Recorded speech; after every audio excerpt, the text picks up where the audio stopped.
Quiero contarles que pues yo he sido docente investigadora por 10 años.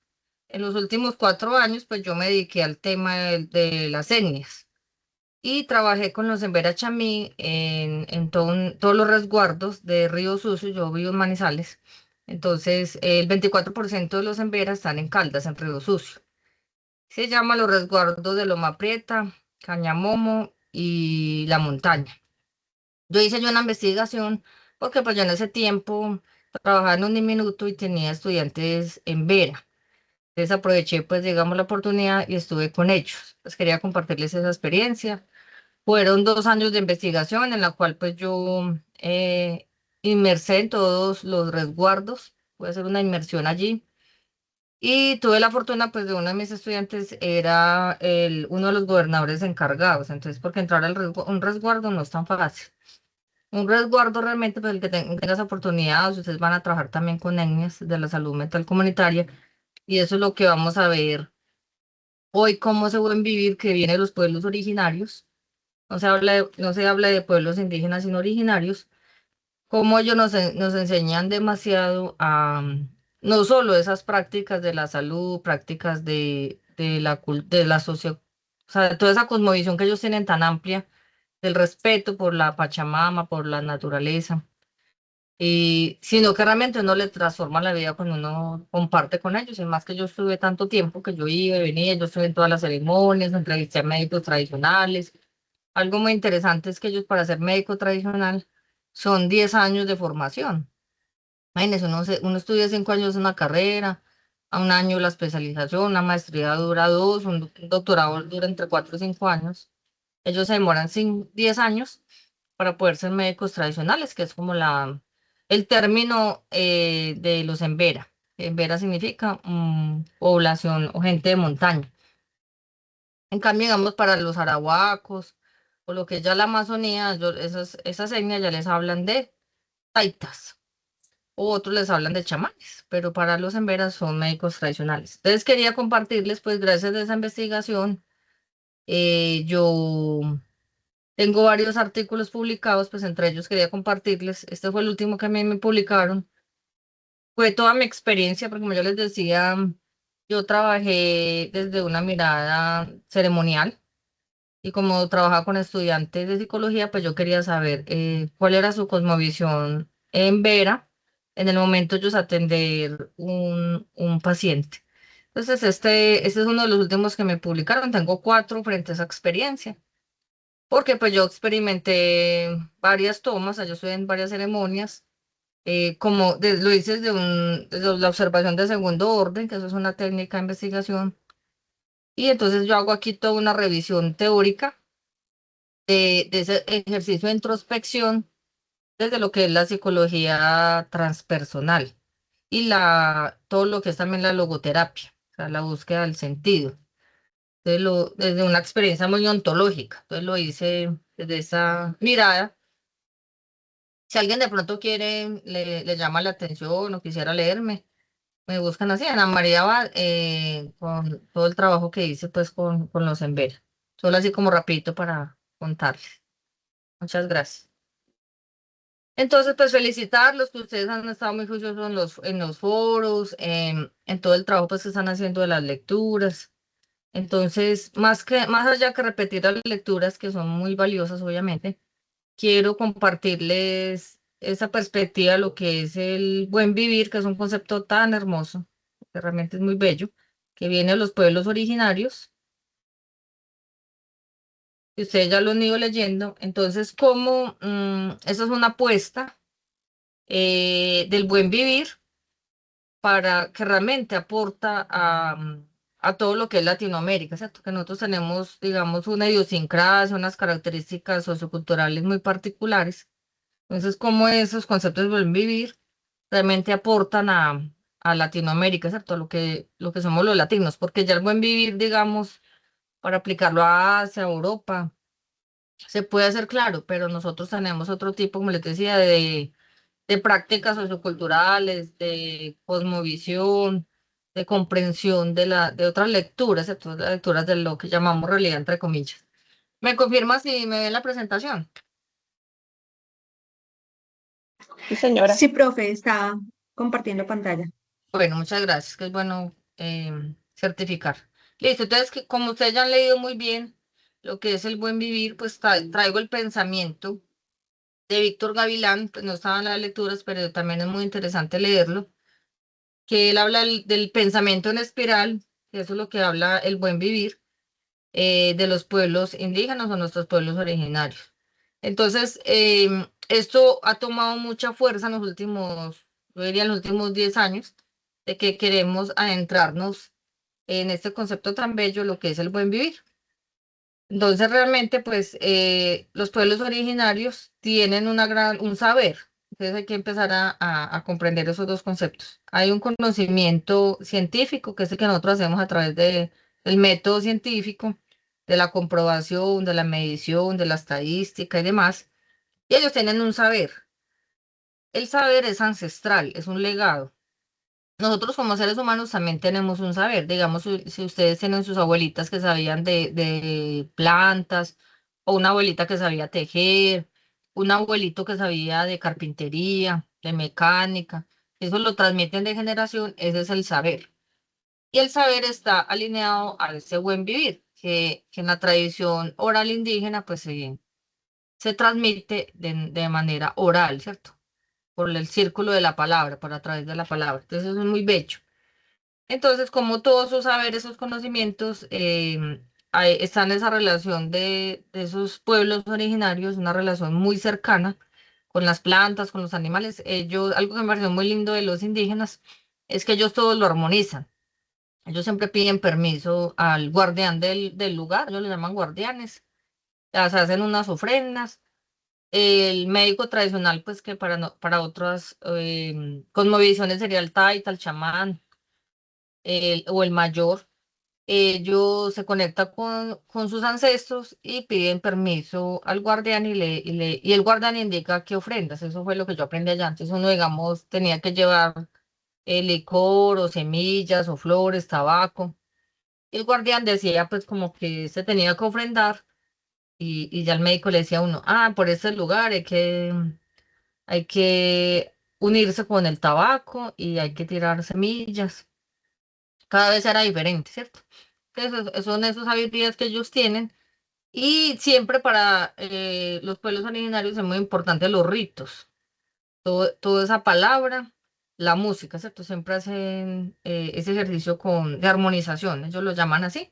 Es primero a través de unos cantos, de ese permiso, empezar a ritualizar el ambiente y así lo armonizando, como que todos nos ponemos en sintonía.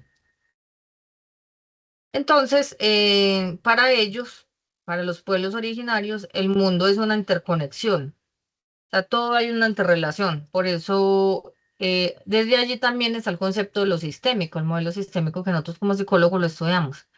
Que ahí dice el principio de la circularidad sistémica, que todo lo que afecte a un elemento afecta al sistema y lo que le afecta al sistema le afecta a uno de los elementos, a una de las partes. Entonces, para ellos hay una interconexión. Algo muy interesante que yo aprendí porque parte de mis investigaciones fue comprender para el pueblo originario cuál es la práctica de salud. Entonces, el médico tradicional que yo entrevisté a varios, ellos me decían que eso es un acto de desobediencia. O sea, el no honrar a mis ancestros, el desconectarme de alguna manera con mi realidad, con mi contexto. Y eso es lo que nos está pasando. En ese momento llegamos en las ciudades, que nosotros nos desconectamos, ¿cierto? Estamos desconectados a las redes sociales únicamente. Ustedes saben que eso tienen altas vibraciones en electromagnetismo, lo que es la frecuencias, como en ese levanto la G, y que de alguna manera eso nos puede descompensar. Hay gente que se puede enfermar porque está todo el tiempo con estos aparatos, con la luz artificial, que también puede alterar el ciclo circadiano, que es el del sueño. Entonces a veces necesitamos esa conexión. Entonces para ellos todos tenemos que estar, hasta los objetos inanimados, hasta el computador en el que ustedes están y yo, eh, tienen una parte de la naturaleza, porque de carbono hay madera, hay elementos que vienen de la Pachamama, entonces hay una interconexión allí. Entonces, como ustedes ya leyeron muy bien en sus lecturas, revisamos muy rápidamente qué es el concepto tan bello andino, nada más que todo Ecuador y Bolivia, el Sumac Kawasai o Sumac Camañá. Esos son conceptos ancestrales que en su lenguaje étnico pues significa buen vivir. Entonces, finalmente es un modelo que se basa en esa armonía, en ese respeto por la naturaleza y, como yo les decía, en esa conexión y honrar a los ancestros. De eso se trata el buen vivir. Ojalá nosotros aplicáramos esto a nuestras vidas. El buen vivir, entonces, también se fundamenta en unos principios filosóficos que van desde nuestra mirada teórica, entonces sería un principio ontológico y teleológico. Ontológico del ser y teleológico que me lleva a un destino, a un objetivo. Entonces tiene en principio de complementariedad, entonces todo existe en su opuesto. Sí, el día y la noche, el hombre y la mujer. Es por eso hay, pero todos somos complementos. Ustedes como psicólogos, pues digamos, leyeron a Jung, cómo él nos habla también y el modelo humanista habla del ánimo y el anime. Nosotros tenemos una parte masculina, las mujeres, y el hombre también tiene una parte femenina. Es decir, yo honro mi sagrado masculino, en este caso que yo soy mujer, lo inserto en mi ser, ahí tendría ya un equilibrio, digámoslo así, no pelearme con esa otra parte. Y gracias a esa complementariedad, pues hay un equilibrio, una homeostasis en el contexto. Hay una reciprocidad para ellos. Entonces, podríamos decir que todo es la ley de Newton, toda causa tiene un efecto, tiene una consecuencia.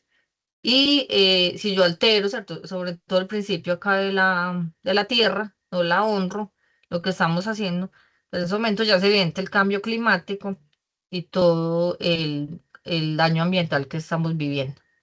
Y para ellos hay un tiempo cíclico, o sea, todo va en espiral. Todo hay un principio y todo tiene un final, pero es un proceso cíclico.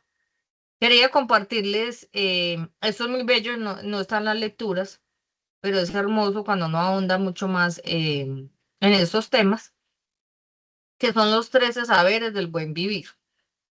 Y realmente cuando uno lee o hacen esa especialización tan hermosa como la que ustedes están haciendo, uno tiene que ir más allá también de no solo las lecturas tan científicas, tan pronto tan bibliográficas, sino también, y más estos temas tan hermosos, poderles sacar el gustico y poderlos aplicar a nuestra vida. Entonces, mire lo que nos dicen los pueblos originarios desde el buen vivir. ¿Cómo podemos aplicar eso? Entonces, es saber alimentarse, ¿sí? Entonces, ahí los dejo pues como la inquietud.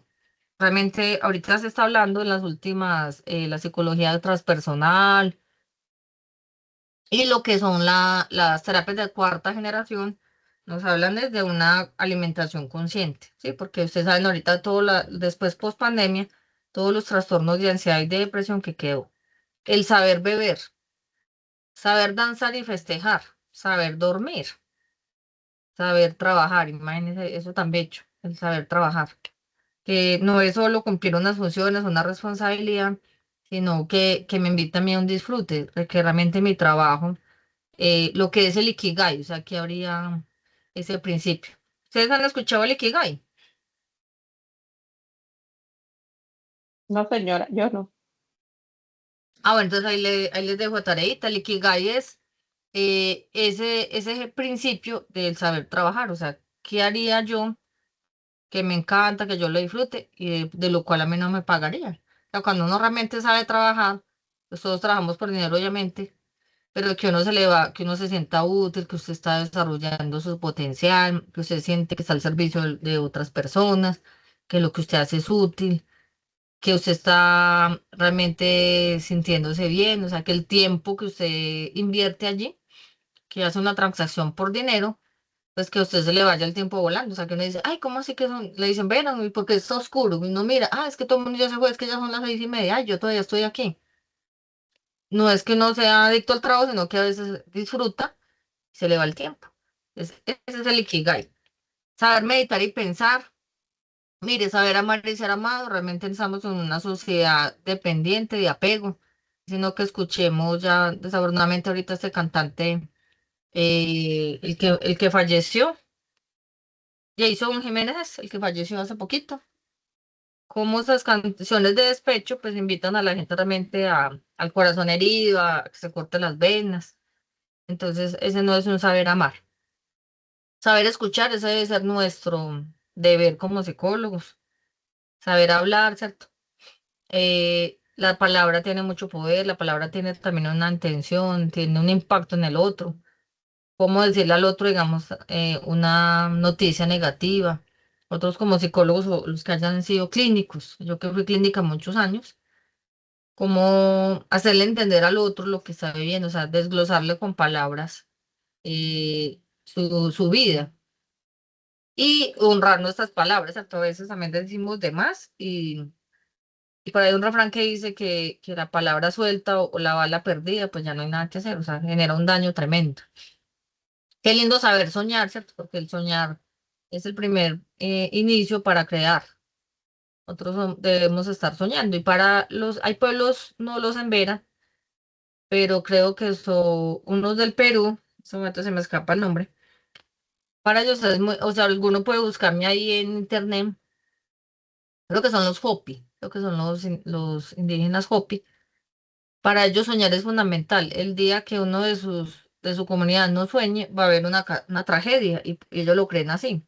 Y como el maestro, pues, o el chamán, el principal, sueña. Si él sueña cosas, ellos se lo transmiten al otro día.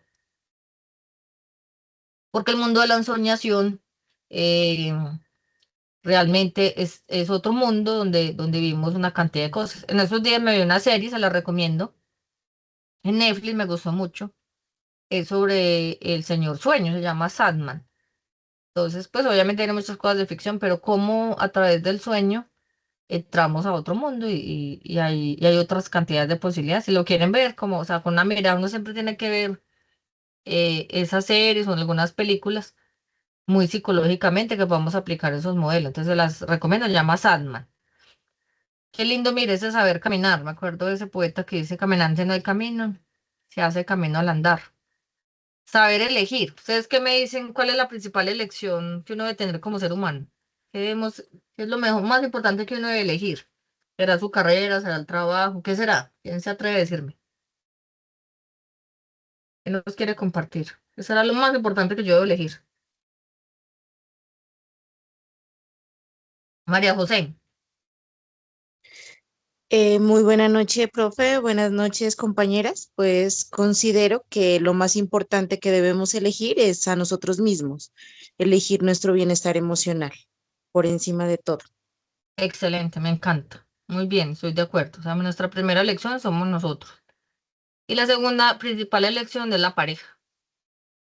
Porque yo que fui psicóloga tantos años, Mm, digamos, les cuento así una anécdota. Tuve una señora que fue a consulta como a la segunda, pues porque yo la despaché, mi línea es cognitivo-conductual y yo trabajé en el psiquiátrico 7 años de Manizales, entonces pues allá con los psiquiatras sí que son fuertes, pero en el buen sentido, porque hacer terapia no es allá gente mayor con la señora, bueno.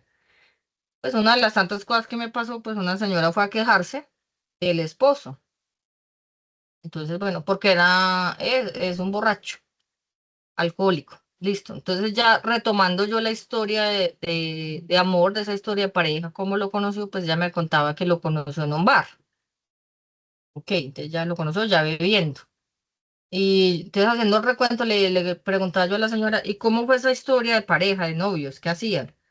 No, pues siempre salían los fines de semana a beber, bebían en la casa o bebían en los bares, en las discotecas. Entonces ella se casó con un bebedor. Entonces yo le preguntaba eso, ¿cierto? O sea, usted ya de entrada sabía quién era el señor. ¿Cuánto duraron de novios? Como 3 años. ¿Todo ese tiempo bebieron? Sí. Pero entonces ella no y menciona y obviamente al casarse pues él sigue en lo mismo. Y entonces ella me dijo, dentro de todos esos procesos que uno hace confrontación, yo le dije, entonces, o sea, cuál es el tema diferenciador? Si él es un bebedor, ¿qué la hizo pensar que se quiso casar con él ahorita? Pues se queja. Ella me dijo, pues yo pensé que iba a cambiar. Pues yo le decía, pues de pronto sí cambió. Miremos qué cambió. Pues de pronto ya llega a las 3 de la mañana, llega a las 3 de la tarde, cambió. Antes se tomaba whisky, ya no le alcanza, ya toma chirrincho, ¿cierto? o antes le quedaba un poquito de plata para la casa, ya no deja nada. Hay algunos cambios. Entonces, a veces pretendemos, ¿cierto? Tenemos otros discursos, otras miradas, pero me encanta lo que dice la compañera, entonces siempre tenemos que elegir primero nosotros, cuidarnos, respetarnos. Y muy importante, yo las invito a cada una de ustedes, elijan muy bien también los amigos. Hay personas demasiado tóxicas, las personas que se la pasan quejando, o sea, todos tenemos derecho a manifestar un malestar, algo que nos pasó negativo, pero no es quedarme en la queja, ni todos los días, mire, que Petro, cómo subió el salario mínimo, que esto, bueno, entonces hay gente que se queja y se queja y ya. Entonces me encanta. Entonces lo primero que debemos hacer es elegirnos a nosotros mismos y muy importante la elección, esa pareja, porque así tengamos la elección de separarnos, sea de manera pues hombre o mujer, de esa persona, mm, de todas maneras queda un impacto en nuestra vida, ¿sí? Emocional, en dinero, en tiempo, si tenemos hijos, con mayor razón. Debe ser una elección, a veces no desde el corazón, sino desde la mente. Listo, dice saber resistir. ¿Qué me cuenta qué será eso? ¿Resistirnos a qué?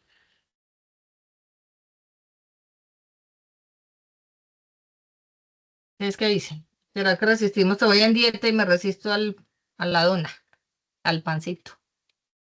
¿Qué será resistir?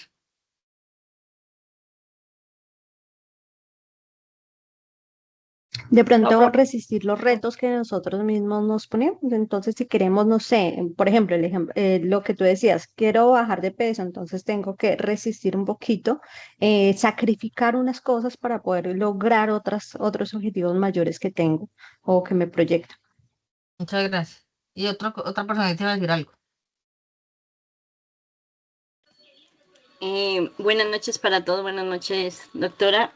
Yo creo que saber afrontar la adversidad y sobreponernos a ella para poder crecer y desarrollar como personas. Muy bien. Excelente. Muchas gracias por la participación. Entonces quería invitarlas a que resistir. Por eso les decía yo el ejemplo que la dona y así. Este mundo es un enigma. Y cuando yo me planteo en algo, tengo una meta. Y les invito a que hagan ese ejercicio. Nosotros, según la psicoanálisis, nosotros tenemos un 80% de inconsciencia. Entonces nosotros mismos nos autosaboteamos, sí. Nos hacemos las trampas, Autosaboteamos. autosaboteamos, gracias por corregirme. Y cuando nosotros tenemos una meta, un ejemplo, yo quiero ir al gimnasio, listo, me planteo, ir al gimnasio y digo, mañana voy a ir. Y hasta compro los tenis y todo. Y cae un lapo, ¿cierto? Ya cuando voy a ir, cae un lapo de agua horrible. O me da la gripa. O empiezo muy juiciosa y pasa algo. O sea, me deschonclo allá, me duele el brazo. Entonces, a veces cuando tenemos ciertas metas, ciertos anhelos, como que a veces pasan cosas que no nos dejan avanzar. Uno dice, pero tan raro, ¿por qué yo no puedo hacer esto? Entonces, digamos, hay un principio ya de la física cuántica que se llama el efecto dominó y también está en lo que es la psicología cognitiva, ese efecto dominó. Entonces, el efecto dominó consiste que si yo pongo unas líneas de dominó, o sea, unas fichitas de dominó en paralelo y una se cae, ¿cierto? Las otras se caen de una.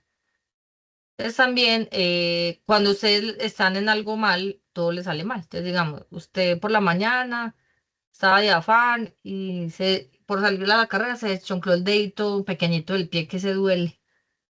Saliendo también se hace un roto, o sea, se arranca por allá, se atranca en una puntilla, se le hace un roto aquí a la blusa. Está tomando el café y se lo echa encima. Entonces desde ahí ya empezó mal.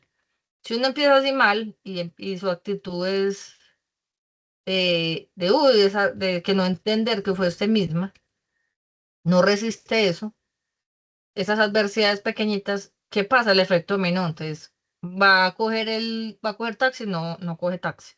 O si usted tiene su carro, su vehículo, está pinchada, o no, o hay un trancón tremendo, se dañó el semáforo, llega ya tarde al trabajo, entonces ya le regañaron. Ese día está el jefe malas pulgas, pelea usted con la amiga, le meten un billete falso, vea. Entonces empieza una cantidad de situaciones que usted no es capaz de, digamos, de resistir. Entonces, ¿a qué invita el buen vivir?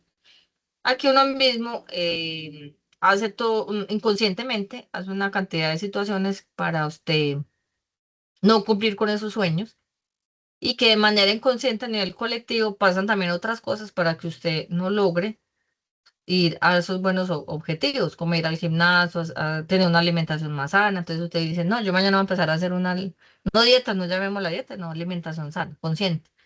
Y fijo, las amigas lo llaman, vea, chivo, hace tiempo no nos vemos, vámonos a comer. Y uno le dice, bueno, entonces pasado mañana empiezo la dieta mejor.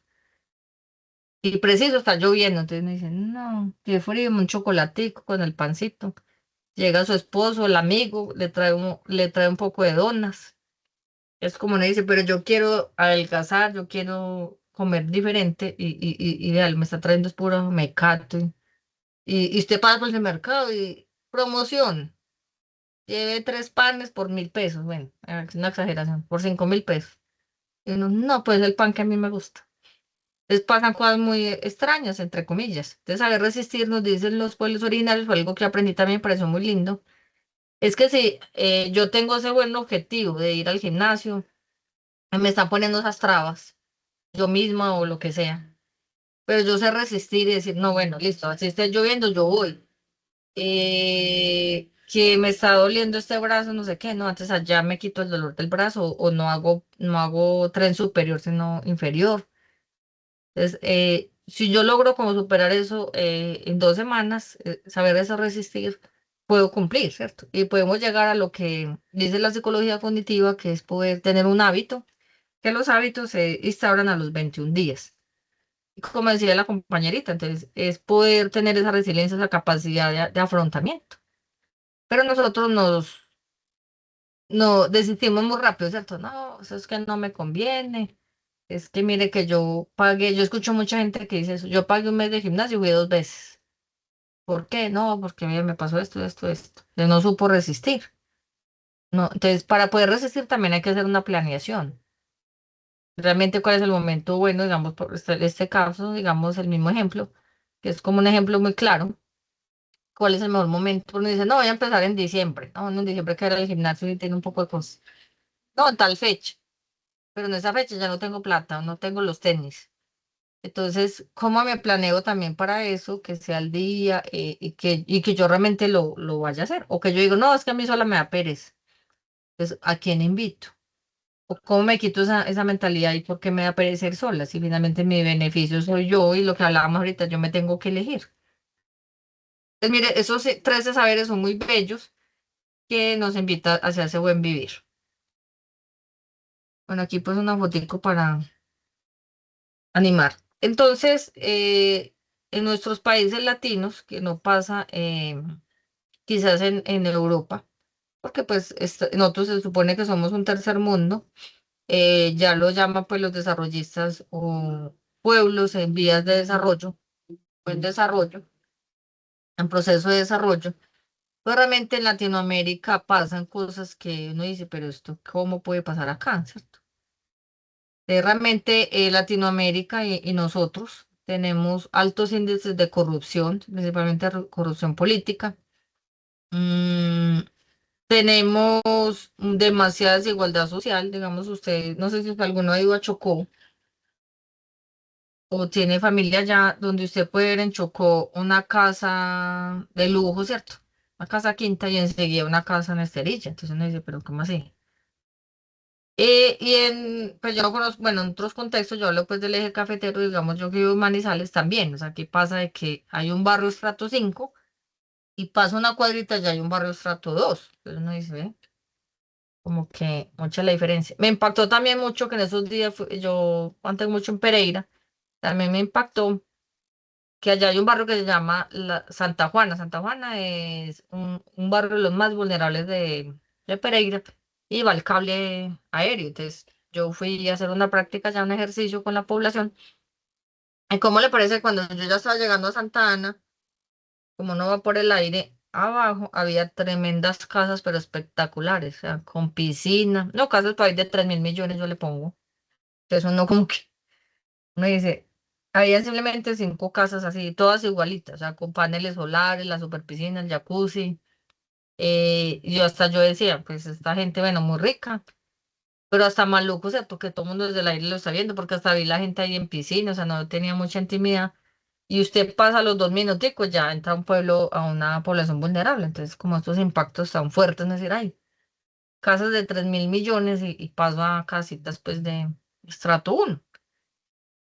Entonces, hay demasiada desigualdad. Bueno, tenemos la migración y desafortunadamente en Colombia volvió a resarcirse toda esa violencia con nuestras comunidades, que eso me parece lo peor.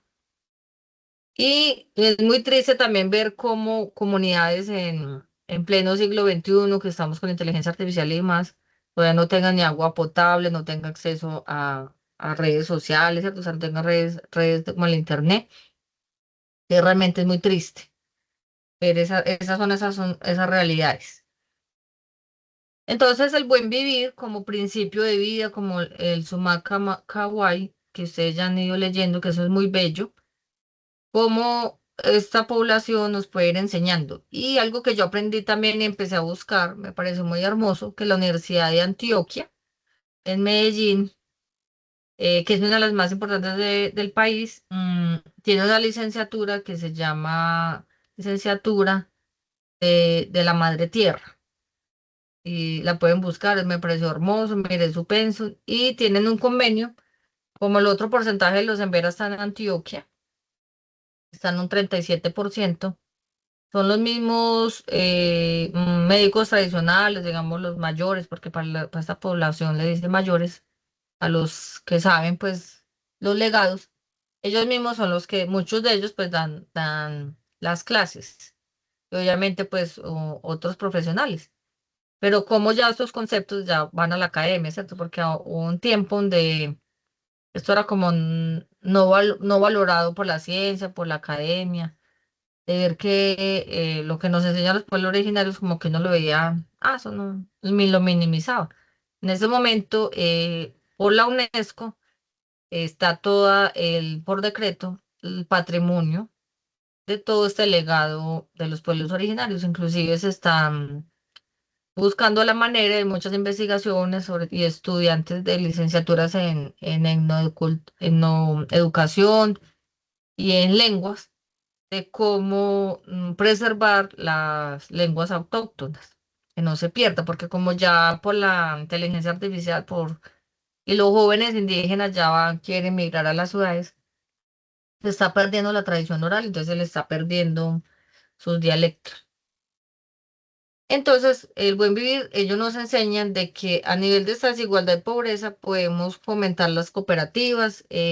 Ahorita que yo les conté hace 8 días que estábamos en la feria de Manizales, o sea, cómo hay organizaciones de artesanos y toda esa posibilidad de los emprendimientos cada vez es más fuerte. Como también la violencia que vive Latinoamérica se puede hacer ejercicios de justicia restaurativa. Y qué bueno que la gente se uniera, ¿cierto? Es lo que hacen, nos invita a ese buen vivir, que las comunidades se unieran y pudieran ser un frente de control. Como en la corrupción, nosotros como ciudadanos somos muy alejados de la política, ¿cierto? No nos gusta ir a esos encuentros, ni leemos los reportes que hacen nuestros políticos, porque ellos tienen que hacer rendición de cuentas. Y nosotros tenemos derecho como ciudadanos a ir a una reunión de consejo o ir a prestar, a que ellos nos digan, bueno, cómo van los procesos. Nosotros ni siquiera vamos a hacer voto, ¿cierto? Ni siquiera la gente ejerce su derecho al voto, entonces por eso nos pasa lo que nos pasa.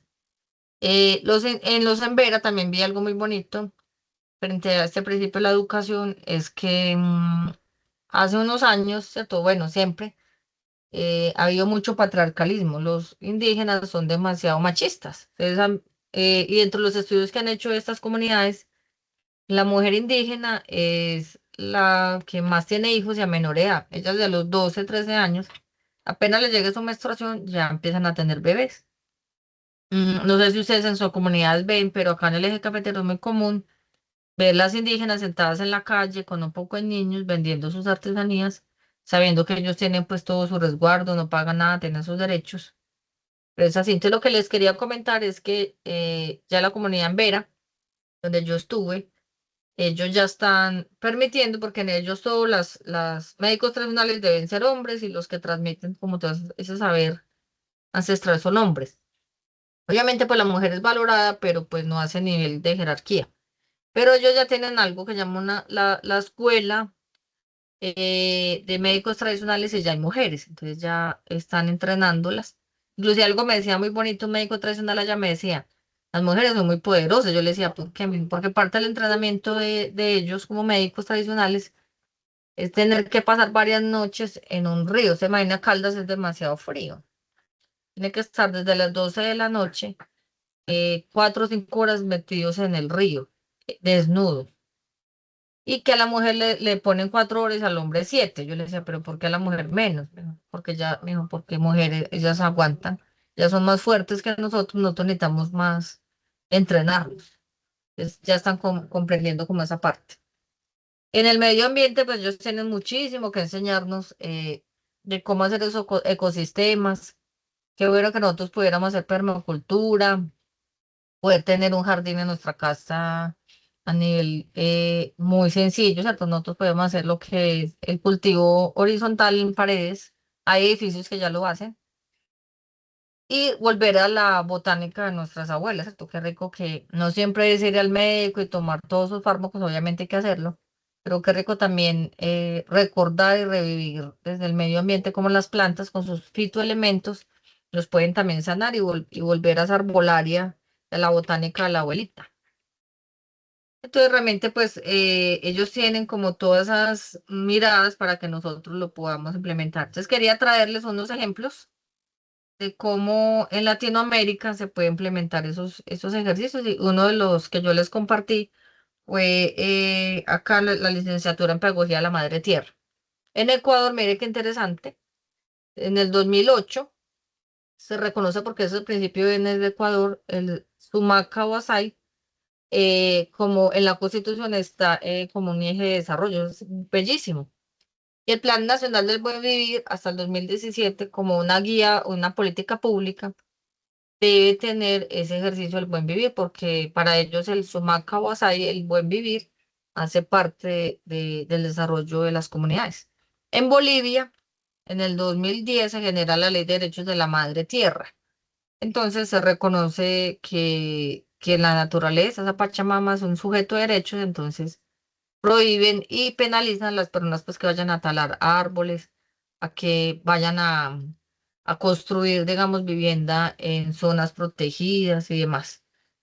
En el 2016 también en Bolivia se hace el marco del desarrollo integral para el buen vivir y sustituye esa visión clásica a nivel intercultural, entonces se hacen unas políticas públicas. Como yo les compartí en Colombia, tenemos a la licenciatura que me parece hermosa y tenemos plan de vida de comunidades indígenas como el territorio de Cauca, donde ellos hacen sus propios planes de vida. Yo con los Rivera también aprendí que ellos tienen pues sus propias políticas, ellos están amparados por el gobierno y la justicia no puede incursionar en esos territorios. Ellos tienen, digamos, como rancho aparte, como lo diríamos. Ellos tienen allá su salud, tienen sus hospitales, sus escuelas, pero ellos son libres de enseñar como consideren y hacer sus prácticas de sanación como consideren, eso respetado por la Constitución, pero se llama plan de vida. En Perú, mire qué bonito, en Perú se generó todo el bilingüismo a nivel intercultural. Enseñan, ¿cierto? En universidades de Perú esas lenguas originarias, hay gente pues que se dedica a aprenderlas. El reconocimiento legal del territorio indígena, como proteger la vida basada en el buen vivir, ya lo tiene Perú. En Chile se hace un proceso de constituyente en el 2022, donde se aprueba también el reconocimiento de la naturaleza como sujeto de derechos. Y mire qué lindo, en Chile se encuentra la escuela mapuche y pehuenche, donde hacen esas prácticas educativas del buen vivir. En Argentina tiene movimientos campesinos e indígenas sobre la soberanía alimentaria, agroecología. O sea, mucha parte de lo que hacen en Argentina es que llevan sus comunidades indígenas para que enseñen a, a los colegios, a otras comunidades, esos principios alimentarios. Y tienen en Argentina la Universidad Campesina Unicansuri, donde también hacen educación popular y cursos sobre economía solidaria. Entonces realmente, bueno, este no lo vamos a hacer, realmente tiene mucha aplicación de lo que es el buen vivir en nuestros contextos, en estas regiones. Tenemos mucho que aprender de ellos. Y si ustedes llevan a colación lo que yo les compartía de los 13 principios del buen vivir, pues viviríamos muy bien.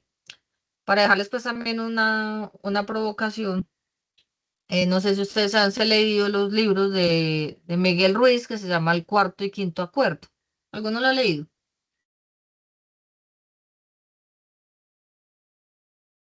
Sí, Ah, pues bueno, los cuatro acuerdos. también está el Quinto Acuerdo. Ah, ese no, yo he leído los cuatro acuerdos. Gracias, Viviana. Entonces, realmente los cuatro acuerdos, pues viene de todo este buen vivir, de todos sus principios, de la cosmogonía, de la cosmovisión, ¿cómo se llama esto? Se me olvida. Tolteca, son los tolteca, esa cosmovisión. Y realmente si uno llevara a aplicación esos cuatro acuerdos, pues viviría muy bien, no tendría ningún problema. Uno de ellos es honrar las palabras, hacer todo lo mejor que uno pueda y dar el 100% de lo que usted hace, pero no el 110, sino el 100%. Em, y no tomar nada a título personal, eso me gusta mucho. Porque una vez uno dice, ah, vea, la vecina está ya chismeando, que ya me está mirando a mí, no, pues ella estará por ahí mirando lo que necesite. Realmente las invito a que lo lean y a Viviana, que ya lo leyó, El Quinto Acuerdo. Es un libro que lo pueden descargar gratis de la web. Entonces me gustaría escucharlas, que les ha quedado las Profesora, lecturas de estos principios del buen vivir. Sí, me acuerdos o Shirley. acuerdos. Señora, Acuerdos. Cuatro sí, acuerdos. los voy a buscar acá, verá, en la web, los cuatro acuerdos. Sí, eso se descarga gratis. Es muy hermoso. Yo lo he leído varias veces y lo sigo leyendo, porque me encanta. De Miguel Ruiz. Tengo acá. La sabiduría tolteca. Si usted pone por Google los cuatro acuerdos y ya lo saca. Va a ser este librito, inclusive pues si usted lo pueden comprar Ya lo también es encontré, muy profe, chévere. gracias. Sí, se llama así. Los cuatro acuerdos de Miguel Ruiz, de la sabiduría tolteca, si así lo busca. Y Ana ya sabe que está el quinto acuerdo. El quinto acuerdo es dudar de todo, o sea, poner en juicio lo que a nosotros nos cuentan y realmente ir a buscarlo, ahondar más en esos temas. Me gustaría que compartieran cómo les ha parecido la lectura, estos conceptos del buen vivir, cómo los pueden llevar a su vida, qué resaltan de las lecturas. Buenas noches, pues Profesora, a mí me yo le parece muy confieso que interesante. Creo que está hablando Viviana, ¿cierto? Ya damos la palabra. Señora. Bueno, disculpa. Entonces, a mí me parece muy interesante todas esas lecturas y lo que me quedo es que uno a veces se llena de tantas cosas ahorita con la vida moderna, de la tecnología, de las apariencias, de que todo, mejor dicho, que todo en redes sociales es tan perfecto y todo, y realmente la vida es tan sencilla y siguiendo, o sea, si uno siguiera, por ejemplo, todos esos aspectos del buen vivir. Esas 13 condiciones del buen vivir, si uno las siguiera, si uno se pone a pensar, son cosas fáciles de aplicar y que uno lo puede aplicar al día y puede llenarlo más de gratificación y ayudarlo a ser más feliz que teniendo todas las riquezas del mundo y todo ahorita que hay tantas redes sociales y lo bombardean a uno con información, publicidad, tecnología, eh, todo constantemente, mientras que mira que son cosas elementales, sencillas, fáciles que podemos aplicar y que nos pueden ayudar muchísimo para la salud mental, para el bienestar tanto de la familia como del personal. Muchas gracias, Viviana. Tienes toda la razón. O sea, porque realmente, pues yo que fui clínica tantos años, atendí varios niños con trastorno de atención e hiperactividad y realmente pues son pegados de la tecnología, no lo obedecen a los padres, que los padres se estresan horrible, o sea, qué rico no haber disfrutado a sus hijos con tranquilidad, obviamente tienen retos, Por eso es el último principio, el buen vivir sabe resistir. Pero realmente estamos tan imbuidos en la tecnología es muy buena. ¿Qué tal si no nos estuviéramos acá conectados? Pero pienso que el estar tanto tiempo, como dice muy bien Viviana, en las redes sociales, se nos olvida, como dice Facundo Cabral, ¿cierto? No estás deprimido, estás distraído. Se nos olvida que hay una luna y unas estrellas, montañas, hay silencio. También cuántos de ustedes no hacemos silencio. Todo el tiempo tiene que estar uno con la música y los jóvenes son llenos de esos audífonos. A mí me llama mucho la atención, digamos que voy tanto a Pereira, en el Mega, observo mucho los jóvenes y todos son en esos movimientos y son con los audífonos, los auriculares y con el celular. Y realmente si ellos supieran, se hacen movimientos a todo el tiempo ahí, eso daña la córnea. Y usted todo el tiempo también con esos auriculares, pues hace una disminución pronunciada de la audición, o sea que va a ser pues para mí va a ser unos jóvenes, ¿cierto? Cuando estén ya adultos mayores, si se la pasan a sentir sordos, medio ciegos y todos grumidos así porque pues se la pasan así pegados del celular, van a ser muy sordos. Pero realmente el buen vivir es algo muy sencillo, como les decía Viviana, es practicar eso tan lindo, digamos, a ver, soñar hoy, espero que sueñen muy bonito. ¿Quién más iba a hablar? A compartirnos.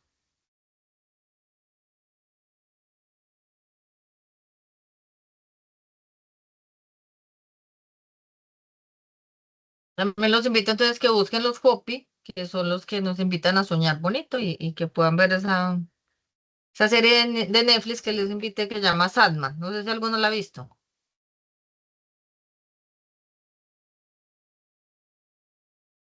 Voy a poner por acá. No, No, no. yo no la he visto. No, Sí, yo sí, muy tampoco, bueno. profe. Ah, bueno, sí los invito porque como el buen bien nos invita a a un buen soñar. Ah, espere, por acá se las muestro en redes. Sí, muy buena. Y acá está. Entonces se llama así Sandman. Ese es el dios del sueño.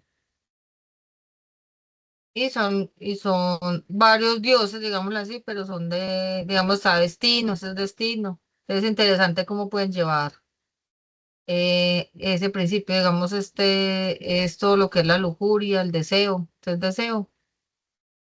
Y esa es delirio, esa me llama mucho la atención. Delirio, o sea, cuando yo trabajé en el psiquiátrico, me pareció muy interesante yo entender de que nosotros como humanos necesitamos un poquito de locura, o sea, este mundo es complejo, por eso es saber resistir tantas cosas. Y hace parte de la vida tener un poquito de locura, ¿cierto? Como nos invitó Borges, que fue el poema más hermoso de él cuando tenía 88 años. Él nos decía que si él pudiera retroceder en el tiempo, viviría más, comería más helado, montaría más en columpio, se preocuparía menos. Entonces hay que tener un poquito de lirio. Se llama así Sandman. No sé si alguien más quiere compartir algo.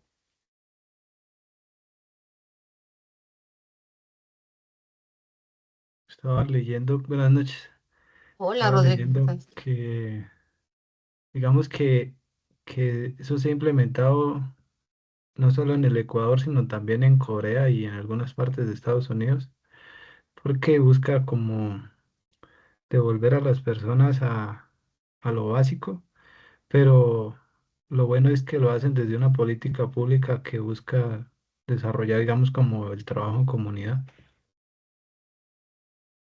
Muchas gracias, Rodrigo. Ah, me hizo acordar también que la tendencia también de las prácticas del buen vivir, pues no está legalizado como lo que es en las búsquedas.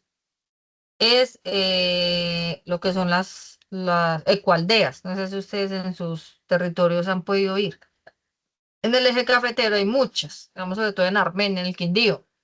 Entonces, como decía muy bien Rodrigo, ese es un principio de los pueblos originarios del compartir. Entonces, lo que buscan las ecoaldeas, y después de la pandemia se volvió muy fuerte eso. Digamos, una gente tiene un terreno muy grande, entonces parcelizan, venden, y cada quien hace allí su casa con permacultura, o sea, con guadua, y entre todos se ayudan, ¿cierto? Entonces, digamos, siembra la papa, el otro el plátano, el otro tiene la gallina, entonces vamos a hacer el sancocho y lo hacemos comunitario y nos apoyamos. Y hacemos esos trueques como hacían nuestros indígenas. Y también viven del turismo, o sea, pero el turismo es ecológico, ecoturismo, que lo tiene muy fuerte el Quindío. Y realmente, como tú dices, la invitación, o sea, hoy la mirada fue mucho de Latinoamérica y sí lo están implementando realmente, como dijo Rodrigo, en otras regiones, pero tenemos que empezar a valorar y fortalecernos en esa parte del buen vivir. Inclusive a mí me da risa cuando uno le dicen, esto es mucho indio patirrajado, digamos aquí en Caldas, como esto es una tierra muy fría, a nosotros nos dicen así, usted es un indio patirrajado. Entonces yo siempre digo a mucho no, ¿cierto? Porque me parece mucho más valioso que valoremos, valga la redundancia, nuestra cultura, nuestro legado y no los españoles, ¿cierto? Que supuestamente, pues según la historia, saquearon y acabaron con muchas partes de todo culturas incas, maya, bueno, y nuestros indígenas también. Entonces realmente debemos sentirnos orgullosos de nuestros orígenes, de nuestros legados y honrar esa parte de esas enseñanzas de nuestros pueblos originarios. No sé si alguien más o si no, les agradezco muchísimo su participación.